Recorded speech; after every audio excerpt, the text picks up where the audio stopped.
لو انت عروسه او ست بيت وعايزه تجيبي او تختصري ونجيب 3 تطقم بس يكونوا عمليين وكويسين وفي نفس الوقت نستفاد منهم، تعالوا اقول لكم ايه هم ال3 تطقم دول بالتفاصيل وايه مميزاتهم وليه نجيبهم هم ال3 بس. لو حد عايز يجيب اقل او حد ما معهوش مفيش مشكله، برضه هنرشح طقمين بس نجيبهم. اول حاجه انا برشحها ودي اهم حاجه وتكون حاجه اساسيه، هو طقم الاستانلس. طقم الاستانلس ده انا من وجهه نظري ان هو من اهم اللطم اللي ما ينفعش ما تكونش في المطبخ. طبعا في ناس هتعترض على كلامي تقول لك لا الاستانلس مش حلو ومش عملي، الكلام ده مش موجود دلوقتي. يمكن قبل كده كان الاستانلس مش حلو مش عملي عشان خاطر كانت مواصفاته وحشه، لكن النهارده احنا بنتكلم ان معظم او 70% من نطقم الاستانلس اللي موجوده كلها نازله عمليه ومواصفاتها حلوه. طبعا في ماركات كتير جدا كويسه بس الاستانلس اللي احنا بنقول هو اهم طقم، لان الاستانلس بنسبه 100% ما بيتفاعلش مع اي بكتيريا. ده الاستانلس كمان احنا ممكن نحطه كحافظ ثلاجه، يعني نحط فيه الاكل ونحطه في الثلاجه ما بيأثرش فيه بالشكل، يعني الاملاح مش هتأثر فيه بس يكون استانلس اصلي. طبعا واحنا اتكلمنا في فيديوهات كتير وقلنا ليه ازاي نعرف الاستانلس الاصلي، عشان كده انا بتكلم وبقول هو اهم قطب. طبعا الاستانلس حلو جدا في سلق الاكل، الاستانلس لما تكون القعده بتاعته كل ما تكون محمله بيوزع حراره احسن، فممكن نعمل فيه لحد احنا ممكن نعمل فيه رز عادي جدا وما يشهاش، والكلام ده عن تجربه وعن ناس عملت فيه الكلام ده. تاني طقم هنتكلم عنه هو طقم الجرانيت. يعني انا لو هجيب طقمين بس هجيب ستانلس وبعد كده هجيب الجرانيت. طب ليه انا بتكلم في الجرانيت؟ لان الجرانيت موديلاته حلوه قوي، الوانه مودرن وبتمشي مع كل حاجه، يعني ممكن اختار فيه اللون اللي انا عايزه. يفضل ان انا اجيب جرانيت يد منه فيه، لو ما جبتش جرانيت يد منه فيه اجيب جرانيت يد بكاليت مش ستانلس وتكون حاجه كويسه وبضمان. يعني ممكن اجيب يد بكاليت بس اجيبها كويسه وبضمان. طب الجرانيت ليه انا هختاره من اهم واحسن اللطم اللي انا هجيبها بعد الستانلس؟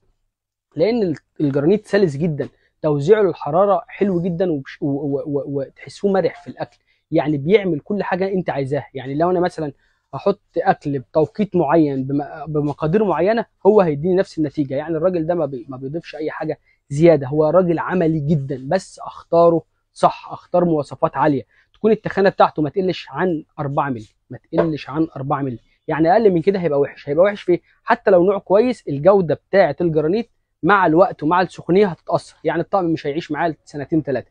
يعني كل ما بزود في التخانه كل ما بحافظ على طبقه الجرانيت. عشان كده انا بنصح بالجرانيت، حلوه قوي قوي قوي العمايل. اي حاجه ممكن التسويه فيها يكون دقيق زي الرز زي مش عارف ايه الحاجات اللي هي ممكن تشد بسرعه، لا توزيعه ممتاز. اما ثالث طقم انا هختاره، انا هختار التيفال. لو هبعد عن التيفال ومش حابب التيفال هختار التيتانيوم. طب ليه هختار التيفال ولا التيتانيوم؟ التيفال من الحاجات الكويسه جدا والعمليه جدا. التيفال على فكره يا جماعه نازل منه حاجه جديده اصلا، هو من عيله التيفال وهي اسمها التeflon. هتلاقوا لونه مط كده او مش لميع وهتلاقوا تخانته عاليه، هو التيفال وهو عائله التيفال. التيفال كويس بس التيفال عندي فيه مشكله، التيفال هفضل استخدمه لحد ما يتختش او يتخربش، من هنا تبدا تبان الخطوره وكده ارميه فورا. عشان كده هنبدا نبدل التيفال وهناخد بداله التيتانيوم. التيتانيوم طبعا ده ثوره في عالم الحلل وفي عالم الاواني، بدات تحتل السوق. ده هجيبه كطقم ثالث. هو في عيبين، ان هو غالي، ده اول عيب ان هو غالي. تاني عيب ان هو الوانه واشكاله محدوده، دايما بينزل اسود، يوم ما بيضيفوا فيه بيعملوا لنا لون خارجي بيبقى طوبي بيبقى لون نبيتي بس اللي جوه برضه اسود. طب نعرفه منين بقى عن التيفال؟ دايما التيتانيوم هتلاقوا فيه اللمعه دي.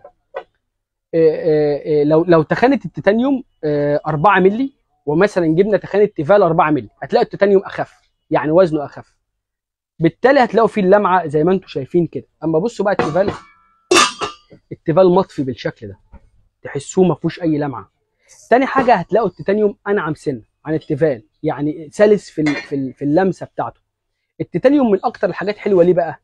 حلو ده لو خلاص وصلت للمرحله اللي انا هجيبه وهدفع فيه السعر اللي هو مثلا هنقول ان هو غالي شويه عن اي طقم. حلو لانه ما بيتفاعلش مع اي احماض نهائي، يعني انا ممكن اعمل فيه جميع انواع الاكل ما بيتفاعلش مع اي احماض. الماده بتاعت التيتانيوم ماده صلبه جدا وفي نفس الوقت موزعه كويس جدا لدرجه الحراره، ان انا ممكن احط فيه الاكل في الثلاجه، عكس الجرانيت عكس التيفال عكس السيراميك. ليه بقى؟ الثلاجه لما بتحط فيها الاكل يومين ثلاثه تبدا الاحماض او اي حاجه في قلب الاكل يبدا ياثر على طبقه الجرانيت او التيفال او السيراميك، عكس التيتانيوم ما بيتفاعلش مع اي احماض، فبالتالي انا ممكن اعمل فيه اي اكل هيبقى صحي جدا كده من الناحيه الصحيه. طب انا بقى لو هخرج عن التيتانيوم هنزل للجرانيت على طول. يعني احنا كده اهم الثلاث تطقم عندنا هو الستانلس والجرانيت والتيتانيوم او التيفال، بس التيفال اجيبه نوع نظيف نوع كويس. حاجه ممكن حد يعترض عليها هو ان انا هبعد عن تيفال زهران. ليه بقى هبعد عن تيفال زهران؟ لان تيفال زهران انا من وجهه نظري هم يعني تخنته قليله جدا.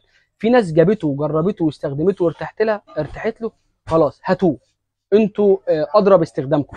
انا كواحد من الناس بقول لاي حد وانت بتجيب ابعد، هات تخانات عاليه، او تيفال زهران يحل لنا المشكله ويعمل لنا تخانه عاليه. طور من نفسك يا عم، ما كل الناس بتطور من نفسها، خليك انت محتفظ باسمك وبسوقك. انا ما بعملش اعلانات لحد، انا ما اتكلمتش على انواع ولا ماركات، انا كل ما في الموضوع ان لما قلت تيفال قلت اسم زهران لان هو مرتبط باشهر كلمه مع تيفال، تيفال زهران، تيفال زهران. لا، احنا نبعد عن الحته دي. اما انا ما بعملش اعلانات لحاجه، انا ما قلتش اسامي ماركات عشان الناس اللي بتخش تهاجمني تقعد تقول لي وانت عشان تعمل اعلان لمنتج تبوظ سمعه منتج تاني. انا ما بعملش اعلانات لحاجه، مش هعمل اعلانات لحاجه. انا كل الموضوع شرح توضيحي. لو انت كعروس هتجيبي 3 اطقم هم ايه، لو هتجيبي طقمين هم ايه، لو هتجيبي طقم واحد هو ايه. شكرا.